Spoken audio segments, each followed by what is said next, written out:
Tudo começou em uma noite fatídica no Rio de Janeiro. Minha esposa, Ana, me arrastou para um jantar com colegas de trabalho. Eu esperava uma celebração simples pela promoção dela, mas o que aconteceu destruiu nosso casamento de 10 anos na frente de todos. Ela riu e disse que se arrependia de ter casado comigo, insinuando que eu era um erro da juventude. O silêncio caiu como uma bomba. Sem hesitar, eu paguei a conta e anunciei o fim ali mesmo, deixando-a chocada. Mas isso foi só o começo de uma reviravolta que mudou tudo. Eu me chamo João, tenho 42 anos, e moro no vibrante Rio de Janeiro há mais de uma década. Trabalhei duro como engenheiro na construção civil para construir uma vida estável com Ana, que conheci ainda jovem na faculdade. 10 anos de casamento, uma casa modesta em Copacabana, planos de viajar pelo Brasil juntos. Ela subiu rápido na agência de marketing, enquanto eu equilibrava turnos longos para sustentar nossos sonhos.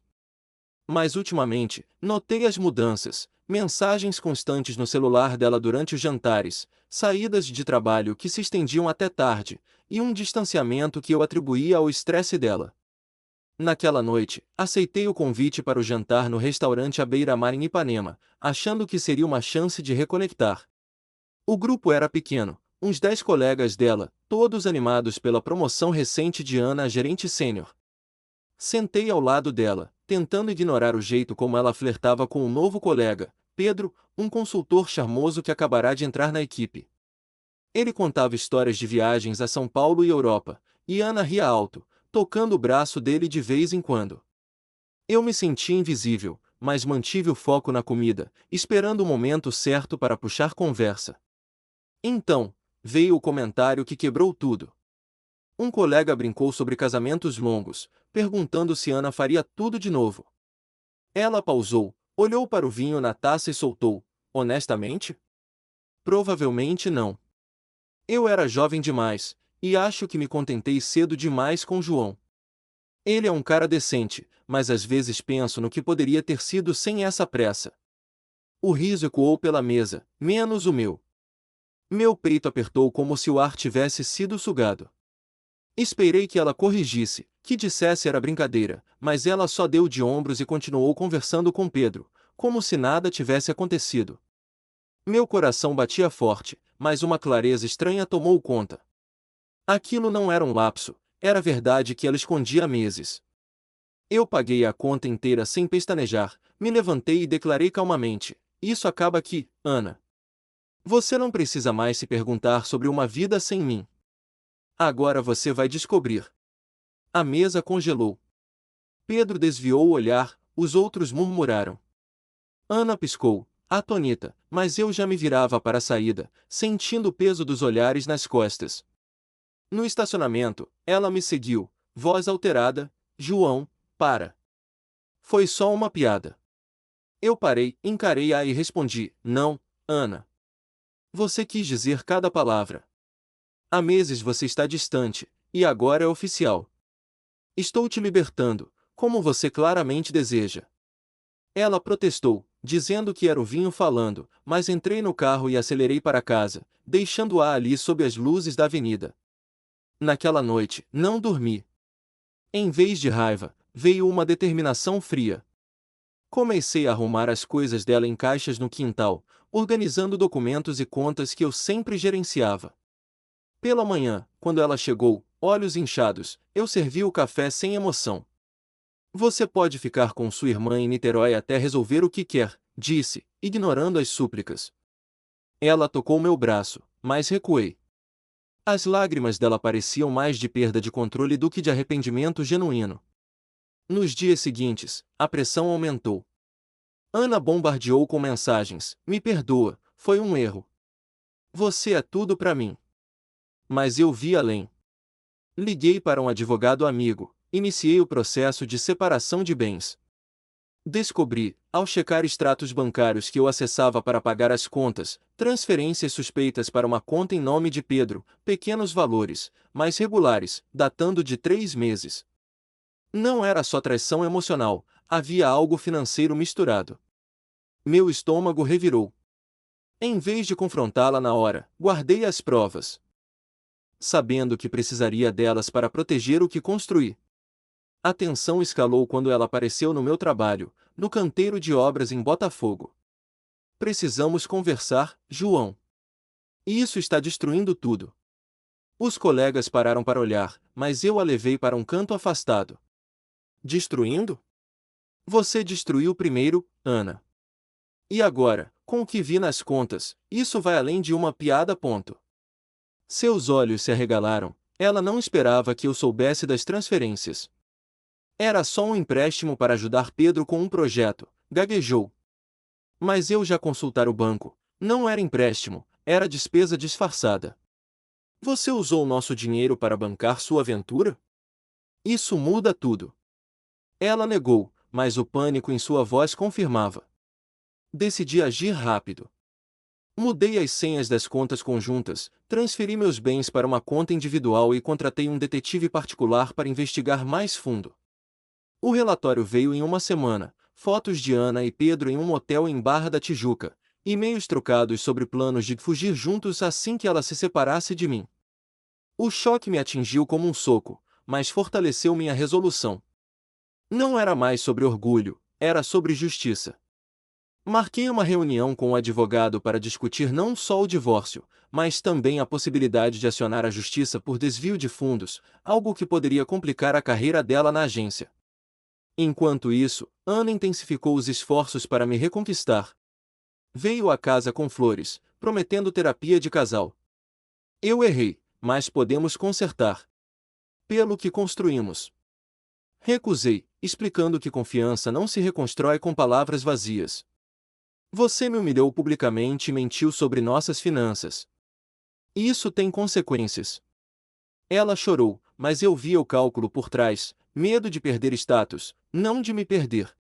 O conflito interno me consumia, parte de mim ainda amava a mulher que ela foi, mas a traição tornava impossível ignorar. Uma noite, recebi uma ligação anônima de um colega dela. João, cuidado. Ana está espalhando que você é paranoico, que inventou tudo para se vingar. Aquilo era um novo golpe. Ela contra-atacava, tentando manchar minha reputação no círculo social que compartilhávamos. Liguei para amigos em comum, avisei sobre a situação sem detalhes sujos, e pedi que ficassem neutros. A tensão crescia, eu sentia o cerco se fechando, mas também o poder de controlar minha narrativa. Decidi confrontá-la uma última vez, em um café neutro em Leblon. As provas estão comigo, Ana. O divórcio prossegue, e se houver desvio, a polícia entra em cena. Ela empalideceu, admitindo enfim, foi um erro. Pedro me pressionou pelas finanças, mas acabou. Mentira parcial, mas suficiente para eu ver que ela carregaria o peso sozinha. Saí dali com a cabeça erguida, sabendo que a primeira parte da minha vida sem ela começava agora. Mas o que viria a seguir testaria todos os meus limites. Depois do confronto no café, avancei com o divórcio, mas Ana não desistiu. Ela começou a espalhar rumores no nosso círculo de amigos em comum, dizendo que eu era o vilão, que inventava mentiras para me livrar do casamento. Um dia, recebi uma mensagem de nossa amiga comum, Maria, de Copacabana. João, Ana está contando por aí que você a traiu primeiro, que o problema era seu ciúme doentio. Meu sangue ferveu. Aquilo era uma inversão total, uma tentativa de me isolar socialmente. Em vez de responder com raiva, reuni provas, prints de e-mails antigos onde Ana planejava saídas com Pedro, e extratos bancários mostrando as transferências indevidas. Liguei para Maria e expliquei calmamente a verdade, sem atacar, só fatos. Veja por si mesma, enviei os documentos. Ela se desculpou e prometeu esclarecer com os outros. A tensão subiu quando Pedro entrou em cena diretamente. Ele me ligou do escritório, voz arrogante: João, isso tudo é desnecessário. Ana quer voltar, mas você está complicando. Deixe ela em paz. Percebi o jogo. Ele achava que eu era o elo fraco, fácil de intimidar. Respondi secamente: fique fora disso, Pedro. Seu empréstimo com o dinheiro do meu casamento já é problema para a polícia. Ele desligou abruptamente, mas o dano estava feito. Eu sabia que ele pressionaria a Ana para pressionar a mim. Naquela tarde, Consultei o advogado novamente. Ele confirmou que as transferências configuravam desvio, e poderíamos abrir um processo civil para recuperar o valor, cerca de R$ 15.000. Mas avisei, nada de violência, só a lei. Vamos fazer direito, disse. Enquanto isso, foquei no trabalho para manter a sanidade. No canteiro em Botafogo, liderei a equipe em um projeto apertado de reforço estrutural em um prédio antigo. Os prazos curtos me distraíam, mas a mente voltava para Ana. Uma noite, ao voltar para casa, encontrei a porta arrombada. Entrei devagar, coração acelerado, e vi gavetas reviradas no escritório. Papéis espalhados, meu laptop sumido, o que continha cópias das provas contra ela. Liguei para a polícia imediatamente. 2 agentes vieram, registraram o boletim, e um deles notou marcas de arrombamento profissionais. Isso parece intencional, comentou. Suspeitei de Ana ou Pedro, ela sabia onde eu guardava as chaves de reserva. Em vez de acusar na hora, instalei câmeras de segurança no quintal e mudei as fechaduras. O roubo escalou o conflito. No dia seguinte, confrontei Ana por telefone. Você invadiu minha casa? Precisa das provas para destruí-las? Ela negou veementemente, não fui eu, João. Deve ser algum ladrão comum no Rio. Mas sua voz tremia, e eu ouvi um clique, como se alguém estivesse ao lado. Desliguei e contratei o detetive para vigiar a casa dela em Niterói. O relatório veio rápido, imagens de Pedro saindo do apartamento dela com uma bolsa suspeita na noite anterior. Meu estômago embrulhou, não só traição, mas agora crime. Entreguei tudo ao advogado, que acionou a polícia para investigação formal. Isso fortalece nosso caso no divórcio, ele disse. Ela perde credibilidade. Ana reagiu com pânico. Apareceu no meu trabalho novamente, dessa vez com um buquê de flores, implorando na frente dos colegas. João, por favor, pare com isso. Eu admito os erros, mas o roubo não foi ideia minha. Pedro agiu sozinho. Os operários pararam para observar, e eu a levei para fora, voz baixa, sozinho? Vocês dois planejaram isso. Agora, a justiça decide. Ela caiu em prantos, admitindo que Pedro sugeriu recuperar documentos para proteger a reputação dela. Mas eu via o arrependimento forçado, era medo das consequências legais. Você escolheu o caminho errado, Ana. Agora, em frente. O ponto de virada veio com a polícia. Eles interrogaram Pedro, que confessou o arrombamento sob pressão, dizendo que Ana o incentivou indiretamente.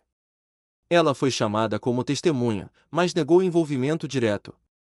O escândalo vazou para o trabalho dela, a agência suspendeu Ana temporariamente por conflito ético, já que usou recursos da empresa para cobrir as transferências. Pedro foi demitido na hora. Eu, por outro lado, ganhei apoio inesperado. Maria e outros amigos se afastaram dela, vendo a verdade nas provas. Um deles, o Carlos, me ajudou a reforçar a segurança da casa, instalando alarmes extras. Mas o conflito interno me atingia. Noites em claro, questionando se eu havia sido duro demais. Ainda amava a Ana de antes, mas as ações dela destruíram isso. Decidi buscar terapia, um psicólogo em Ipanema que me ajudou a processar a raiva sem ódio. Você está protegendo seu futuro, ele disse. Com isso, avancei, finalizei a divisão de bens, garantindo que ela devolvesse o dinheiro desviado via acordo judicial. Ela assinou relutante, perdendo parte da casa que ajudamos a comprar. Enquanto o caso se resolvia, uma reviravolta maior surgiu. Recebi uma carta anônima. Cuidado, João. Ana planeja te difamar na mídia social, alegando abuso emocional. Era de um ex-colega dela, arrependido. Bloqueei contas dela e avisei o advogado para monitorar. A tensão atingia o pico, eu me sentia vigiado, mas determinado. No tribunal, semanas depois, o juiz mediou o divórcio, ordenando a restituição e uma ordem de restrição temporária contra Pedro. Ana saiu cabisbaixa, carreira abalada, forçada a recomeçar em outra agência menor. Eu respirei aliviado, mas o vazio persistia. Comecei a reconstruir, saídas com amigos, foco no projeto em Botafogo que me rendeu uma promoção. Ana me mandou uma mensagem final: desculpe por tudo. Aprendi da pior forma. Ignorei, sabendo que palavras não apagam ações. Mas o que eu não esperava era o próximo golpe, algo que testaria minha resiliência de forma impensável. Após o divórcio ser oficializado, pensei que o pior havia passado, mas Ana tramou algo pior. Uma semana depois, recebi um e-mail de um jornalista freelance de um portal de fofocas no Rio, perguntando sobre rumores de violência doméstica em meu casamento. Meu coração parou. Ana havia vazado uma versão distorcida para a imprensa, alegando que eu a isolava e controlava financeiramente, invertendo os fatos para se vitimizar. O jornalista citava fontes próximas que confirmavam abuso emocional. Em pânico, liguei para o advogado. Ele confirmou: ela usou o tempo da suspensão no trabalho para contratar um relações públicas barato, espalhando a história em redes sociais anônimas. Meu nome começou a circular em grupos de bairro em Copacabana, com comentários acusadores. Amigos como Maria me avisaram: João, as pessoas estão questionando você agora. A raiva me consumiu, mas canalizei para ação legal. O advogado preparou uma contranotícia, reunindo depoimentos de Maria e Carlos, além das provas do desvio de fundos e do arrombamento. Entregamos ao portal, exigindo retratação. Enquanto isso, foquei em proteger minha reputação no trabalho. No canteiro de Botafogo, o chefe me chamou para uma conversa privada: ouvi boatos sobre você, João. Isso afeta a equipe? Expliquei sucintamente, mostrando documentos. Ele apoiou, mas sugeriu discrição. A tensão no site aumentou, colegas cochichavam, e um novo contratado evitou me cumprimentar. Decidi liderar uma reunião de equipe, reforçando o foco no projeto: rumores são distrações. Concentrem-se no reforço estrutural. Temos prazo até o fim do mês. A produtividade subiu, mas o peso pessoal persistia. Ana escalou o jogo. Ela me ligou de um número bloqueado, voz suplicante: João, retire a queixa contra Pedro. Isso está me destruindo. Eu só queria proteção. Percebi a manipulação, ela precisava dele como álibi. Respondi: proteção? Você invadiu minha casa e mentiu para a mídia. Agora, lide com as consequências. Desliguei e gravei a chamada como evidência. O detetive atualizou o relatório. Ana se encontrava com Pedro em um bar em Niterói, planejando mais acusações falsas para ganhar simpatia no divórcio. Eles discutiam processar-me por difamação, ignorando que as provas estavam contra eles. Meu advogado riu: eles estão cavando a própria cova. Vamos contra-atacar com um processo por calúnia. O conflito atingiu o pico pessoal quando um vizinho me confrontou no elevador do prédio. João, ouvi que você maltratava a Ana. É verdade. Meu rosto queimou de humilhação. Expliquei calmamente: não. Ela traiu e roubou. Veja os fatos. Mostrei o boletim de ocorrência do arrombamento no celular. Ele se desculpou, mas o dano estava feito, o bairro inteiro sussurrava.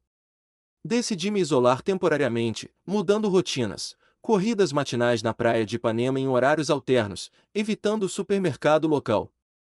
Mas o isolamento alimentou dúvidas internas. Na terapia, o psicólogo questionou: você perdoaria se ela admitisse tudo publicamente? Sacudi a cabeça. Não mais. Confiança se quebrou. Uma reviravolta veio do inesperado. Pedro, pressionado pela polícia, fez um acordo, devolveu o laptop roubado e testemunhou contra Ana, admitindo que ela o incentivou a espalhar os boatos para equilibrar o divórcio. O portal de fofocas publicou a retratação, expondo a mentira dela. A agência de Ana descobriu o esquema e demitiu-a permanentemente, citando violação de conduta. Ela me mandou mensagens desesperadas: perdi tudo por causa disso. Me ajude a recomeçar. Ignorei, mas o advogado negociou um acordo final: ela pagaria os R$ 15.000 em parcelas, sob pena de processo criminal. Assinou, isolada agora, sem o apoio de Pedro, que fugiu para São Paulo para evitar mais problemas. Com a poeira baixando, comecei a reconstruir. A promoção no trabalho veio, chefia de um novo projeto em Leblon, gerenciando uma equipe maior. Ganhei confiança, delegando tarefas e resolvendo atrasos com eficiência. Amigos como Carlos organizaram um churrasco discreto, onde brindamos a nova fase. Maria confidenciou: você lidou com classe. João. Ana errou feio. Mas o vazio emocional permanecia. Saí com uma colega de trabalho, Sofia, em um café casual. Conversamos sobre viagens pelo Nordeste, ela entendeu minha cautela pós-divórcio. Não forcei nada, mas pela primeira vez, senti possibilidade de conexão genuína. Ana não parou. Descobri que ela se inscreveu em um grupo de apoio para vítimas de abuso, usando uma versão editada da história para ganhar doações online. O detetive flagrou postagens onde pedia ajuda financeira, alegando fuga de um casamento tóxico. Meu advogado alertou: isso é fraude. Podemos denunciar. Ponderei e decidi prosseguir, entregando evidências à plataforma. As contas foram suspensas, e ela perdeu o pouco que juntara. Um dia, ela apareceu na porta do prédio, olhos suplicantes: João, só preciso de um empréstimo para aluguel. Aprendi minha lição. Recusei firmemente: não. Você precisa trabalhar honestamente, como eu sempre fiz.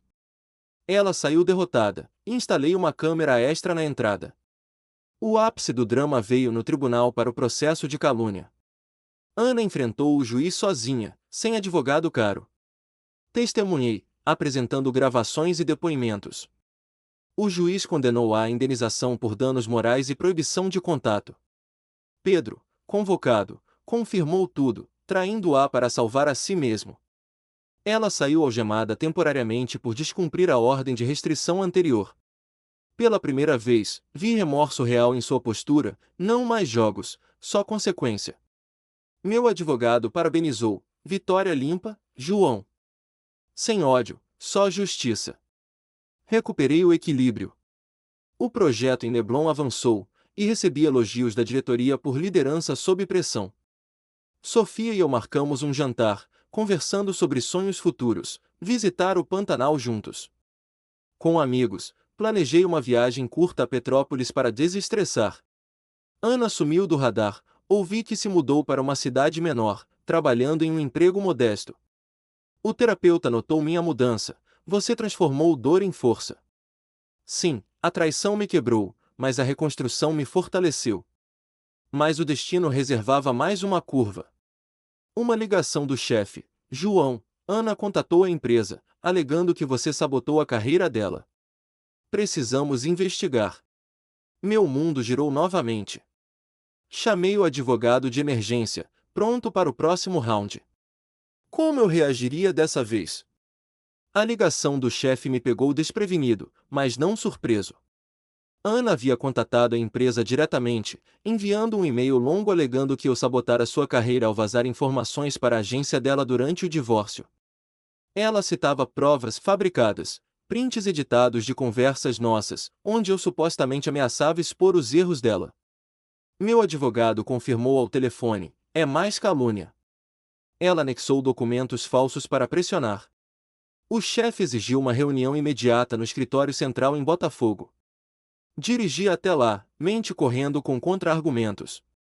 Na sala de reuniões, expliquei tudo, mostrei os relatórios originais do detetive, as gravações das ligações e o histórico judicial. Ela está desesperada por vingança, disse. O chefe ouviu em silêncio, depois assentiu: entendo. Vamos investigar internamente, mas você fica no projeto de Leblon. Saí aliviado, mas a sombra da dúvida pairava: e se mais colegas questionassem? A investigação interna durou uma semana tensa. Enquanto isso, intensifiquei o trabalho no projeto de Leblon, coordenando entregas de materiais e resolvendo um atraso na fundação causado por chuvas fortes. Sofia, agora uma aliada próxima, me ajudou com os relatórios, notando minha distração: foca no que controlas, João. Seu apoio me ancorava. O detetive atualizou: Ana tentava contato com ex-colegas meus, espalhando que eu era instável e perigoso. Um deles, o Roberto, me avisou: ela ligou para mim, dizendo que você a agrediu verbalmente. Ignorei, mas cuidice. Respondi com um processo adicional por difamação, anexando depoimentos. O advogado previu, isso a cala de vez. O juiz já a tem na mira. Uma reviravolta veio de Pedro.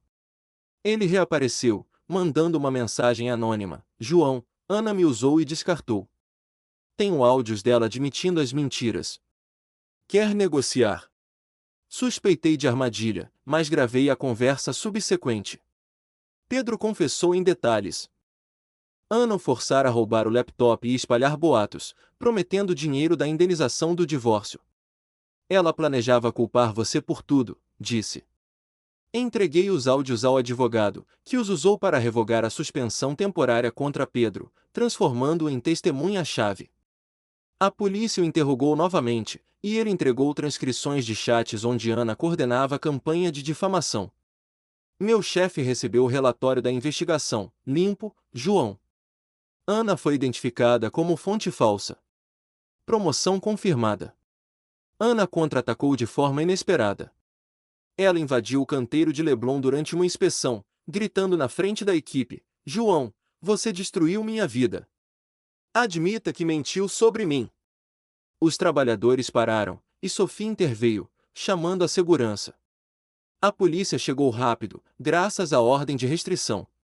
Ana foi detida por violação, algemada e levada para a delegacia. No interrogatório, ela desabou: eu só queria que ele sofresse como eu sofri. O juiz, no dia seguinte, estendeu a restrição e ordenou terapia obrigatória para ela, além de multa por assédio. Pedro testemunhou remotamente, selando o caso. Ela orquestrou tudo para ganhar no divórcio.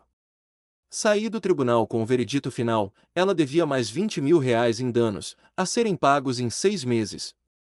Com a ameaça neutralizada, foquei na reconstrução pessoal. O projeto em Leblon terminou no prazo, e a diretoria me promoveu a supervisor regional, com salário maior e viagens a São Paulo para treinamentos. Celebrei com Carlos e Maria em um bar discreto em Ipanema, brindando a resiliência. Sofia e eu avançamos, marcamos fins de semana em Búzios, onde conversamos sobre limites em relacionamentos. Aprendi com o erro de Ana, confiei. Confiança se constrói devagar. Ela sorriu, apertando minha mão, um começo sólido, sem pressa. Mas o passado não soltava fácil. Descobri que Ana usará o grupo de apoio falso para angariar mais contatos, agora mirando minha nova posição.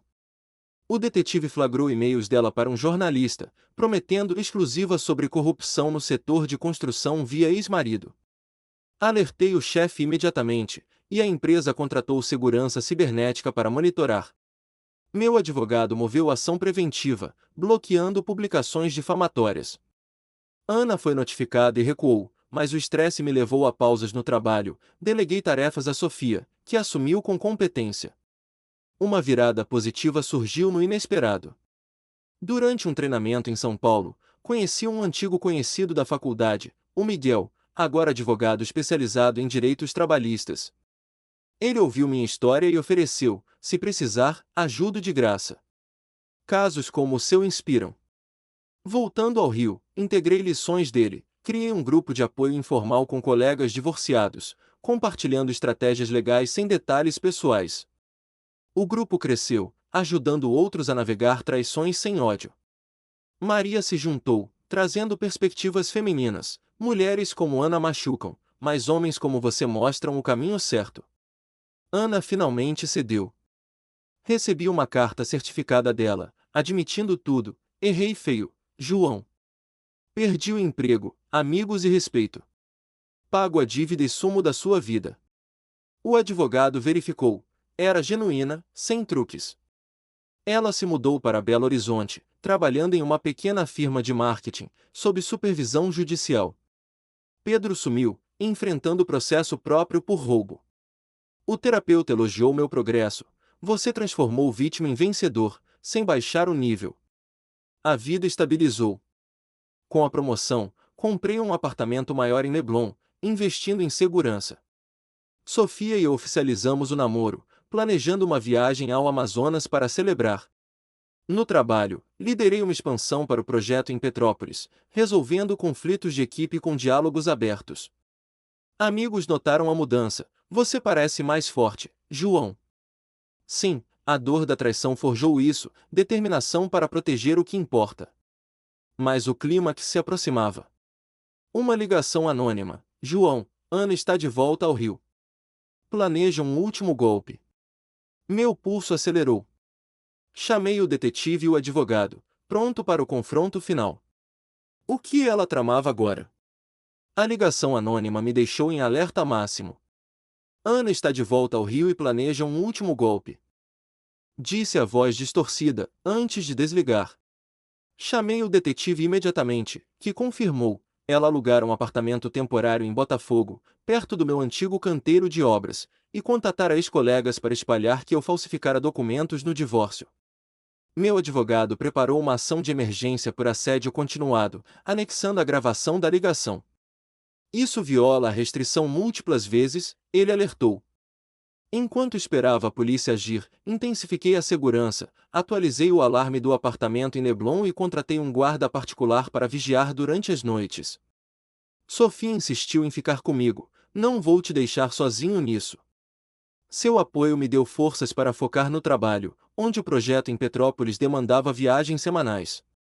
O detetive rastreou a origem da ligação. Era de um vizinho de Ana em Belo Horizonte, arrependido após vê-la planejar mais mentiras. Ele forneceu áudios dela em uma chamada. Vou expor João na internet, dizendo que ele me deve dinheiro e me abandonou. Vai destruir a carreira dele. Com isso, a polícia a localizou no apartamento alugado e a prendeu por descumprimento de ordem judicial. No interrogatório, Ana admitiu o plano, mas culpou o desespero. Perdi tudo por causa dele. Queria equilíbrio.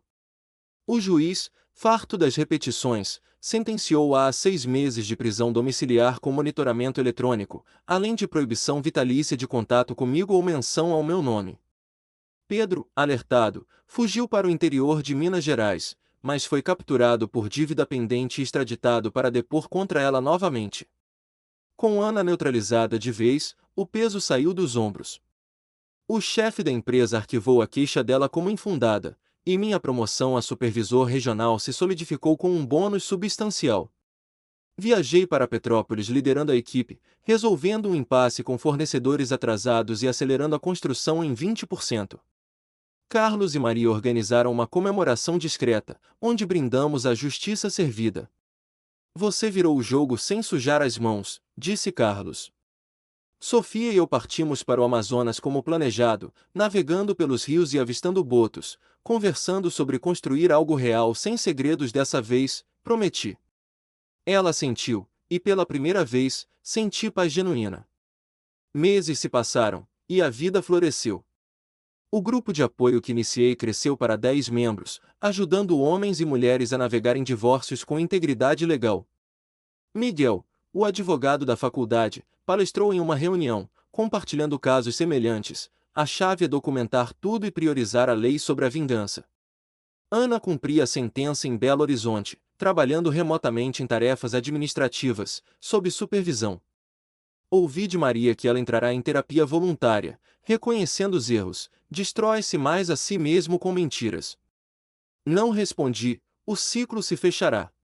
No trabalho, assumi um contrato maior em São Paulo, coordenando equipes remotas e negociando parcerias que dobraram minha renda. Sofia mudou-se para o apartamento em Leblon, e planejamos o noivado simples, convidando só os próximos. O terapeuta encerrou minhas sessões. Você processou a traição e emergiu mais forte. Orgulhe-se. Sim, a jornada de humilhação pública e empoderamento me transformou. Aprendi que responsabilidade vem das escolhas, e a lei equilibra as contas sem ódio. Agora, olhando para trás, reflito sobre o moral da história. Ana pagou por suas ações, perdeu carreira, liberdade e respeito, enquanto eu reconstruí com honestidade. A vingança não foi minha, foi a consequência natural de verdades expostas. Mas e você, espectador? Se estivesse no meu lugar, após tanta traição e manipulação, optaria por perdoar e reconectar, arriscando mais dor, ou cortaria laços definitivamente, priorizando a paz pessoal? Compartilhe nos comentários qual escolha faria e por quê. Sua visão pode inspirar outros nessa jornada.